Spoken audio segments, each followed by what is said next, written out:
Assalamualaikum warahmatullahi wabarakatuh. Jumpa lagi bersama saya di Squad Mania. Dan pada hari ini tidak mancing, tetapi saya mengikuti proses pelatihan pembuatan pupuk kompos bersama instruktur kita Pak Saiful Anwar SP. Untuk melihat channel Pak Saiful Anwar, cari aja di YouTube Saiful Anwar SP. Dan like, komen, share, dan subscribe. Bapak Ibu yang saya hormati, di sini saya jelaskan bahwa pembuatan kompos itu tidak baku. Ya, arti tidak baku itu tidak satu sumber, tidak satu cara. Jadi banyak cara untuk membuat kompos. Nah, ini termasuk pembuatan kompos yang sangat sederhana. Sangat sederhana. Kita tidak melibatkan pencacahan dan segala macam bahan-bahannya, karena di sini sudah tersedia ini kotoran hewan sapi, kemudian dari limbah sayur, kemudian saya lihat tadi ada rumputan. Artinya kita sudah di samping nutrisi pupuk kandangnya itu adalah dari hewan sapi, kemudian dari bahan organiknya itu kita ada 3 jenis. Jadi semakin banyak jenis nutrisi bahan organik yang kita masukkan, itu akan lebih bagus. Jadi bahan organik itu apa-apa saja, pokoknya kita yang bisa berpikir asal yang bisa hancur. Ya, batang pisang, bonggol pisang, daun sawit yang sudah kita giling, ya, kemudian daun-daunan, rumput-rumputan, apa saja yang bisa melapuk. Kan sayang kan kalau kita punya kebun pisang, di samping rumah ada pohon pisang, kita caca-caca. Semakin halus pencacahannya semakin bagus, semakin cepat proses pembuatan komposnya, semakin tebal pencacahan semakin lambat prosesnya. Nah, kalau di sini saya katakan seandainya kita tidak mempunyai kotoran ternak, kita cukup menggunakan limbah-limbah sayur, rumput-rumputan, buah-buahan, apa saja yang busuk, itu tidak kalah dari kotoran hewan, sudah setara. Tetapi karena ada kotoran hewan sangat membantu. Jadi seandainya kita punya 1 karung kotoran hewan, kita ambil sampah-sampah yang ada di sekeliling rumah kita, kemudian limbah-limbah dapur kita, insya Allah 1 karung pupuk kandang bisa menjadi 5-10 karung pupuk organik. Nah, artinya apa? Kita bisa mengolah limbah-limbah yang ada di sekeliling kita menjadi yang bermanfaat. Dulunya sampah, besoknya jadi emas. Betul kan? Ya, kalau komposnya dijual dibeli emas kan memang dapat emas. Ya, diolah jadi kompos, dijual beli bakso kan gitu contohnya ya. Jadi sebelum kita mulai, kita akan tolong Bapak si Anto mana? Anto, bantu ditunjukkan yang bahan-bahan kita yang akan kita gunakan. Yaitu pertama ada, tadi saya lihat ada limbah sayur, ya, taruh aja di bawah semua, tumpahkan aja di bawah semua dulu, atau sedikit aja untuk contoh, ya. Ini limbah sayur. Ini limbah sayur ini boleh Ibu buktikan kalau di kompos, ya, itu jadi lumpur 1 karung itu jadi mungkin 1 mangkok, jadi lumpur kalau sudah difermentasi. Kemudian rumput-rumputan 1 karung itu mungkin hanya dapat, ya kalau ditimbang nanti ya paling dapatnya paling 1 kilo. Begitulah proses penyusutan kompos itu. Nah, ini juga ada terdiri dari kiambang, ya, enceng-encengan, tanaman air, ya. Kemudian ada rumput babatan. Jadi kita sekarang membuatnya itu ada 1, 2, 3, kemudian 4 dengan kotoran hewan, ya, dari kotoran sapi. Di sini kita menggunakan serbuk kokopit. Kita tidak menggunakan serbuk dari gergaji dan tidak menggunakan sekam padi. Namun demikian, sekam padi dan serbuk gergaji itu bisa digunakan. Yang penting kita bisa memperhitungkan nanti menggunakannya untuk tanaman apa, karena ini masih ada endingnya jamur. Apalagi kalau fermentasinya kurang sempurna, itu akan menyebabkan jamur. Tapi untuk menghindari jamur bisa saja kita memberikan seperti trichoderma misalnya, ya. Kalau kita bisa buat sendiri trichoderma itu murah, tapi kalau nggak bisa trichoderma sangat mahal. Nah begitu ya. Di sini mengapa saya menggunakan kokopit? Kokopit ini terkenal dengan pertama anti jamur. Anti jamur. Tak pernah saya menemukan penjamuran setelah saya menggunakan kompos menggunakan serbuk kokopit. Satu. Yang kedua, keunggulan kokopit ini bisa menyerap nutrisi lebih 10 kali lipat. Ya. Untuk membuktikannya, saya ingin masukkan kokopit ini ya di sini ya. Satu untuk uji coba ya.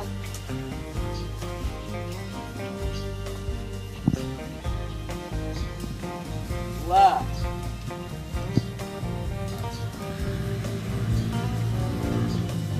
Ini tiga. Kemudian saya akan ambil air 3. Kita masukkan ya. Kita ingin membuktikan seberapa mampu dia menyerap air.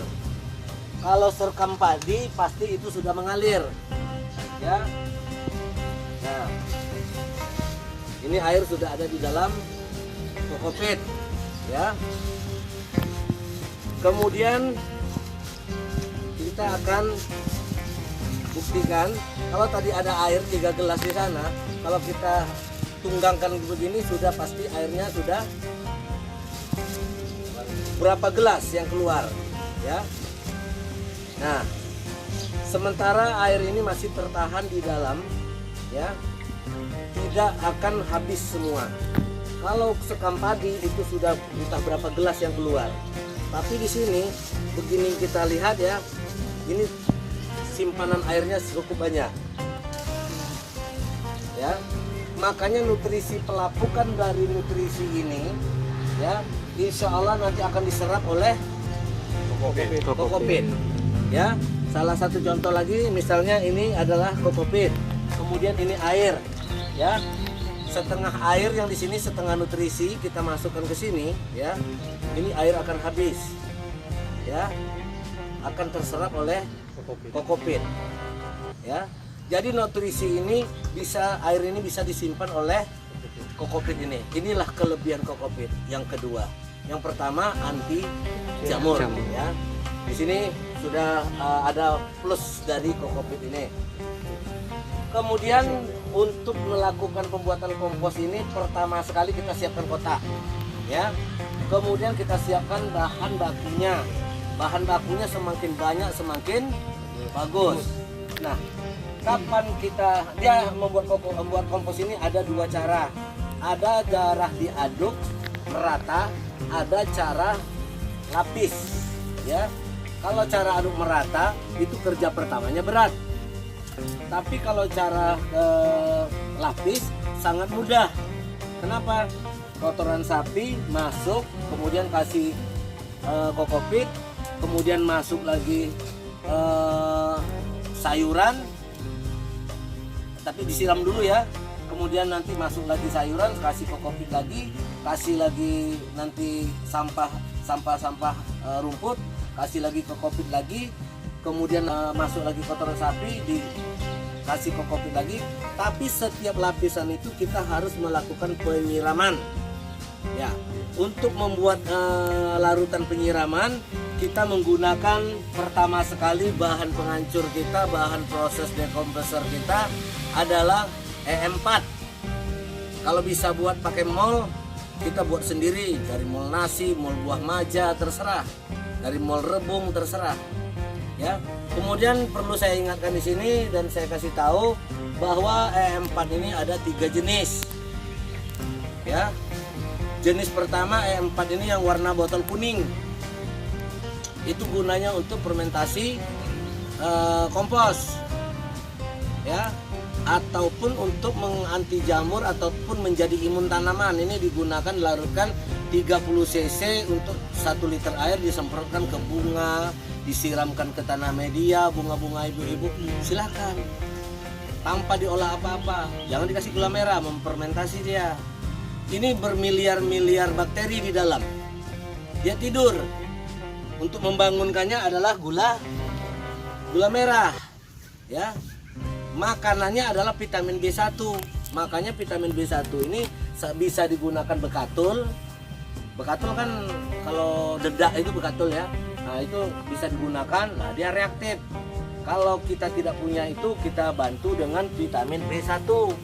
Vitamin B1 sudah menempel kepada BO, itu yang dimakan. Makanya terjadi interaksi nanti dengan ada gula merah, dia bangun. Membangunkan dia dikasih gula. Ini kalau dikasih gula kemudian ditutup, ini meledak betul. Nah, begitu cara fungsi kerja dari EM4 ini ya. Kemudian kalau kita sudah menggunakan ini, yang perlu dijaga itu adalah setiap lapisan kita siram dengan dosis yang sudah kita terukur, yang selalu saya gunakan. Saya menggunakan dalam 10 liter air, kita kasih EM4 itu 1 gelas ya, 1 gelas ini. Setengah gelas bisa, tapi prosesnya kan lambat, nggak rame dia kan gitu. Kemudian separohnya ini nanti kita gunakan gula merah, ini 100 ya, 120 ya, nanti kita buat aja 100 di sini ya. Nanti separohnya 50 kita gunakan gula merah untuk membangunkan bakterinya. Nah, kemudian ini B1, ini 2 gelas aqua ya, 200 ml juga, untuk sebagai merangsang menciptakan makanan dari bakteri itu. Nah, kalau bakterinya sudah aktif, dia memakan dari BO yang ada di sini, itulah yang terjadi proses pemanasan ya. Jadi ini harus kita siapkan dulu. Mana baskomnya tadi? Jadi di sini kita gunakan gula merah, bisa juga kita gunakan air tebu. Ya. Ini kan 1:1 kita buat. Kalau ini 1,5 liter itu 15 butir vitamin B1-nya. Kalau yang ini, kalau di Jawa sana ada jual namanya molase ya. Molase dari gula tetes tebu. Ini ada juga Pak? Ada jual ya. Ada di perkebunan. Nah, sementara kalau ada silakan gunakan tetes tebu. Kalau yang murah-murahnya aja ya kita, ya benar sama saja ya, sama saja. Atau air tebu yang tak usah dikasih es, kalau dikasih es untuk saya kan gitu, kompos. Nah, gitu ya. Jadi kita cara buatnya dulu ya. Kenapa kita melakukan pembuatan larutannya dulu? Begitu EM4 dimasukkan ke dalam, dilarutkan ke dalam air, dikasih gula merah, 15 menit setelah dilarutkan begini, itu bakteri kan mulai reaktif. Jadi waktu kita siramkan kepada kompos yang kita buat nanti, ini otomatis bakterinya sudah mulai bekerja ya. Nah, kemudian EM4 ini ada yang berwarna pink ya. Pink itu untuk perikanan.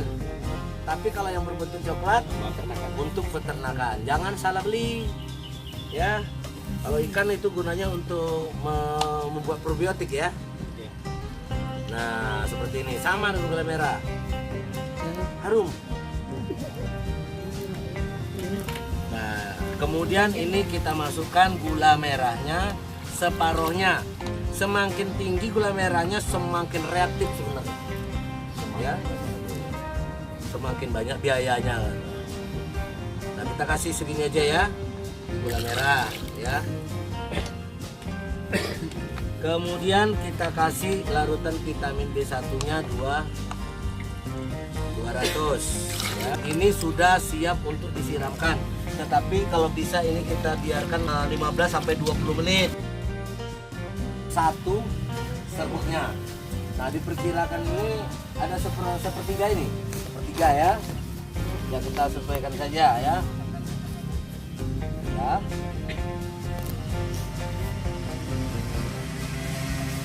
Seharusnya main lapis saja, tetapi supaya proses pembuatannya itu lebih cepat, perataannya lebih cepat, ini kokopitnya kita aduk. Nanti baru udah rata, baru kita jadikan satu tingkat untuk pelapisan ya.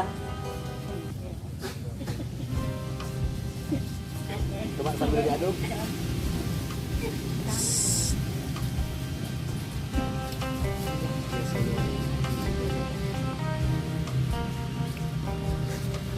Nah, jadi kita mengaduknya itu terserah, mau pakai cangkul silakan, mau pakai garpu silakan, mau pakai sekop silakan, itu tergantung silakan. Tergantung hobinya, Mas. Nah, setelah kita mendapatkan adukan yang seperti begini, ya kita mulai melakukan penyusunan di dalam box. Ya, ini salah ya. Gas saja.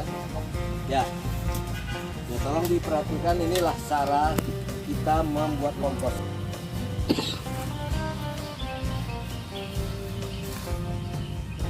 Kita tinggal melakukan penyiraman.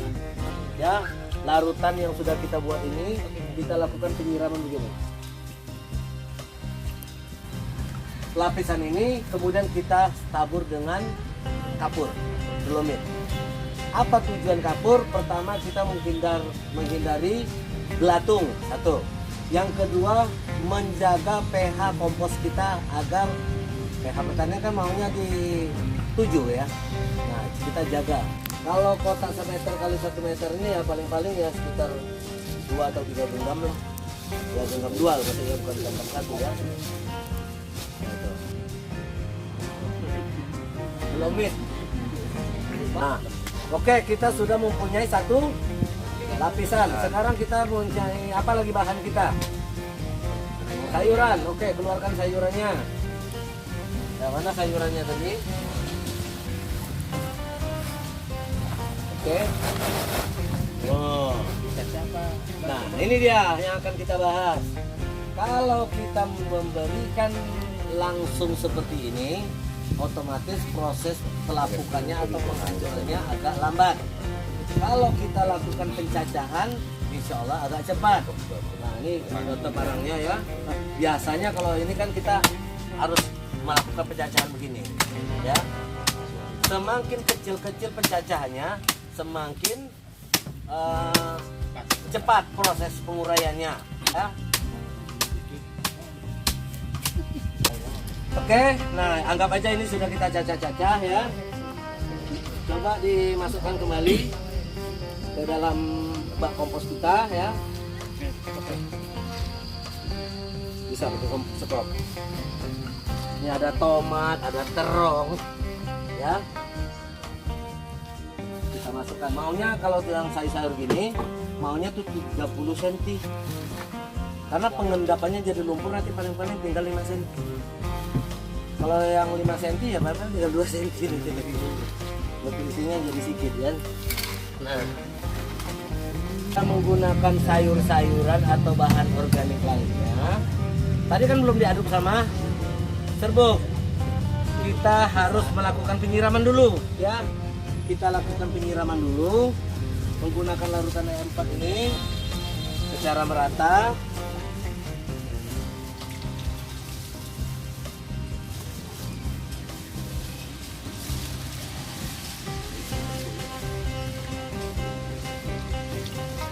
Oke, kemudian taburkan yang namanya dolomit. Ya, kita kasih itu lalat langau kan udah datang tuh. Kalau dibiarkan nanti ada belatung.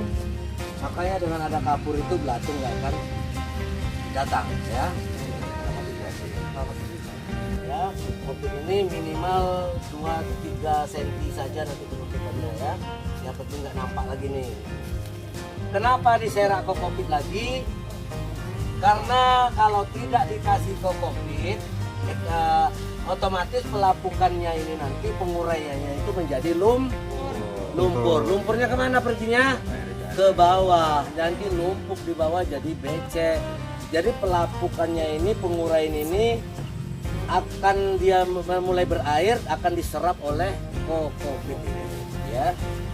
Nanti tidak ada lagi bedanya mana sayuran kol, mana nanti rumput, mana lagi kotoran sapi, tidak kita ketemui lagi. Yang dia sudah lembut, begitu tanam ke tanah nanti kelihatan tanah itu menjadi gembur, sangat gembur sekali. Itu bedanya kompos dengan pupuk organik. Kalau pupuk organik misalnya kita dari kotoran sapi ditambah dengan abu bakaran janjangan sawit, satu karung pupuknya itu beratnya mungkin 60 kilo. Tapi kalau pupuk kita jadi nanti beratnya satu karung 15 kilo saja paling. Itu bedanya. Karena kan abu itu padat kan, nah sangat berat sekali. Oke, sekarang kita masukkan lagi yang namanya kotoran sapi lagi. Ya, kotoran sapi lagi. Ambil satu karung lagi. Nanti ada selang kambing untuk Ya, sama. Cuman kotoran sapi kambing biasanya sampai jadi kompos masih jadi ada yang berbulan. Walaupun dia 50 rabu tapi masih berbulan. Tapi harus. Tapi kita masih ada ya, 1, 2. Kalau 2 rumput lah, masuk dulu. Ya masuk rumput dulu, ini yang nomor 2 tadi. Masuk rumput dulu. Masuk rumput. Rumput. Ya. Sini.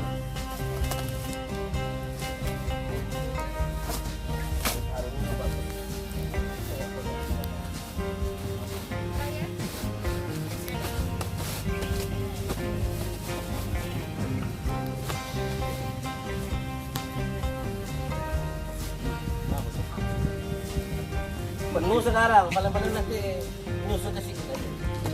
Apa sudah tinggal sedikit jadi kan?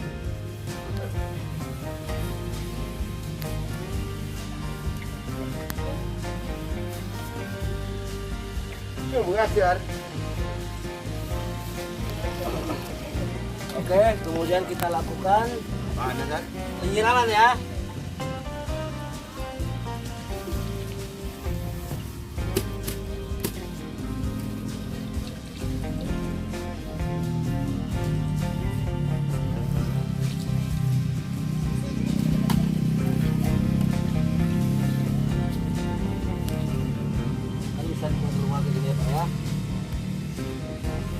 Bisa yang kreatif bisa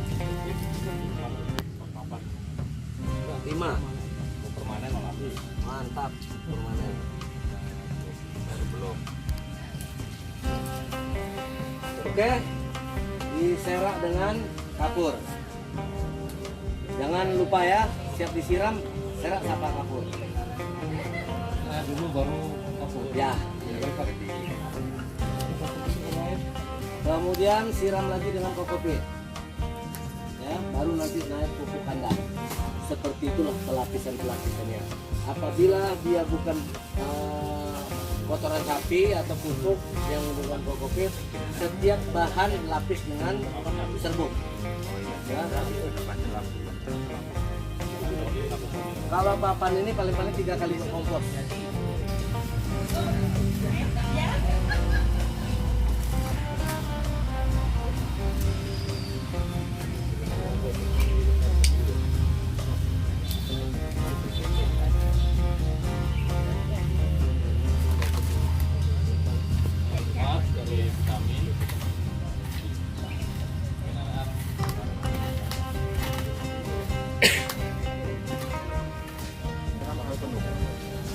Setiap lapisan disiram, sesudah disiram serak kapur, ya, jangan sampai terbalik. 4 kali mengadukan udah 3 kali udah bisa dipakai. Cuman 4 kali mengadukan, semakin dibiarkan semakin mengurai, semakin halus, komposnya semakin jadi.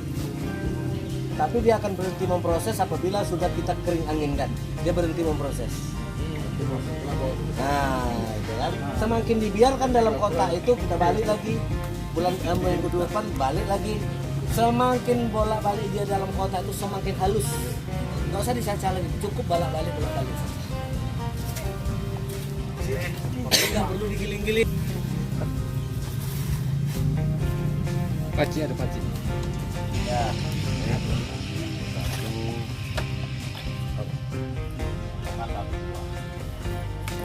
Udah. Banyak pembuat kompos itu yang paling utama. Kuncian Pak, itu kuncian. Kemudian bahan kita masih ada apa? Saya ada kiambang. Ya, kita masuk kepada kiambang ya. Serak dulu dengan kapur ya. Serak dulu dengan kapur. Itu dulu apa nih? Buat atap. Jangan tertutup. Tertutup dia membecek. Diteduhkan dengan ditutup beda. Buat tonggak ini nah kasih. Tuh. Ya. Kita masukkan. Oh langsung Pak, perlu jadi. Ya, langsung aja. Dia kan kecil dulu. Nah, ya.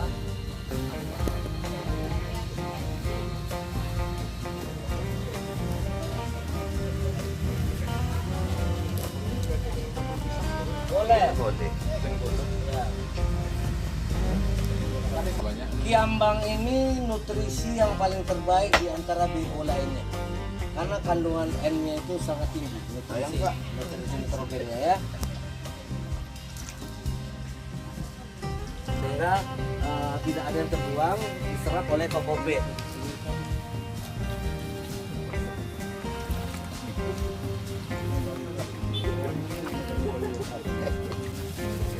Rumit. Ya kan kalau seandainya 1 meter kan masih ada 2 tingkat lagi. Ya.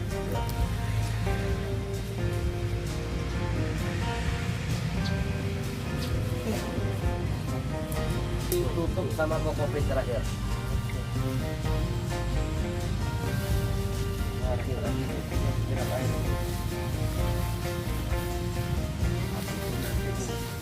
Tetap ini berarti. Hah? Oh, tinggal itu Pak.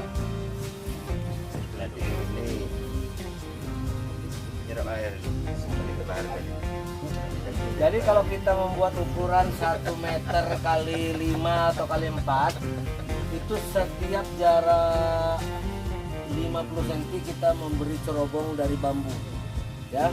Bambu itu kan ada lubang di dalam, dibolongkan dulu, kemudian bambu itu setelah dibolongkan, kemudian di sini dibolongkan, sebelah sini dibolongkan, sebelah sini dibolongkan, bolongkan. Jangan paralon lonyot biasanya. Lonyot kempes. Panas, makanya bambu. Bambu pun itu biasanya bisa digunakan paling-paling 4 kali bambu udah laku. Ya. Nah, karena ini sudah disiram, dapat dipadatkan, jangan ada rongga kenapa?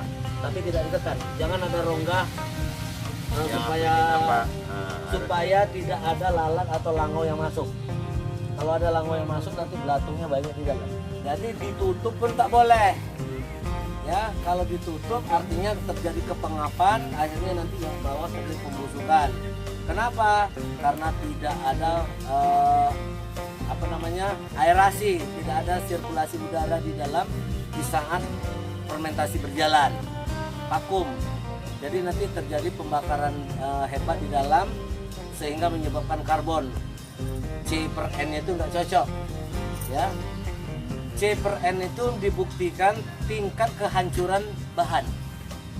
Kalau seandainya C/N-nya itu harus di bawah 20. Kalau di uji lab itu kan kalau penghancurannya itu masih di atas 20% C/N-nya itu komposnya ditolak, nggak jadi. Ya, jadi harus betul-betul kita jaga jangan sampai terjadi pembusukan di sini dan jangan sampai gagal proses. Dan diingat setiap 2 minggu sekali ini dibalik, yang atas ke bawah, bawah ke atas, atau diaduk kemudian balik lagi ke kotak itu boleh. Pokoknya setiap 2 minggu sekali dilakukan pembalikan atau apa tadi istilahnya Pak? Siapa? Hah? Penggiringan ya, ada istilah masing-masing. Dan ini belum tentu kompos. Tapi kalau kompos sudah pasti pupuk organik. Nonton channel Pak Saiful baru saya ngerti mana yang kompos, mana yang pupuk organik. Apa yang dinamakan kompos dan apa yang dinamakan pupuk organik. Nah, ini yang kita beber ya. Bapak Ibu, di sini saya jelaskan sedikit lagi waktunya. Kalau bapak-bapak, ibu-ibu yang kreatif di rumah tidak punya bahan banyak begini, ya, terutama ibu-ibu pasti tahu di dalam tong sampah itu pasti bercampur, Bu. Sehingga pertama kita membakar sampah sulit. Mulai hari ini saya sampaikan di rumah itu siapkan 3 atau 4 tong sampah. Ini tong sampah kaca, ini tong sampah plastik dan kertas boleh dicampur. Kemudian ini tong sampah yang basah, ya. Kalau nggak dicampur, berarti 4 tongnya. Yang kertas ya kertas, ya plastik ya plastik. Kemudian yang kaca ya kaca, yang ini basah. Kulit buah, kulit pisang dicampur dengan 1 tong sampah. Dibawa ke tong sampah dibakar. Yang hidup kenapa yang kantung Indomie? Betul ya? Yang kulit pisang tak terbakar. Jadi kompos pun tidak. Nah, COVID itu ya. Sayang. Kalau yang karung diselamatkan kan, Pak? itu harganya 65. Iya, foto. Sudah paham? Ada yang dipertanyakan lagi? Nah, Sudah bisa dipahami. Saya mengucapkan terima kasih atas perhatiannya. Saya mohon maaf Ya. atas kekurangannya. Wabillahi taufiq wal hidayah. Assalamualaikum warahmatullahi wabarakatuh. Waalaikumsalam warahmatullahi wabarakatuh. Foto-foto Baik. sini lagi. Sahabat Squad Mania, inilah hasil dari pembuatan proses kompos kita bersama Pak Saiful Anwar. Saksikan terus Squad Mania dan Pak Saiful Anwar. jangan lupa. Mantap. Mantap. Jangan lupa. Jangan lupa subscribe, like, dan komen ya. Nanti mancing bareng kita ya. Oke, salam satu hobi.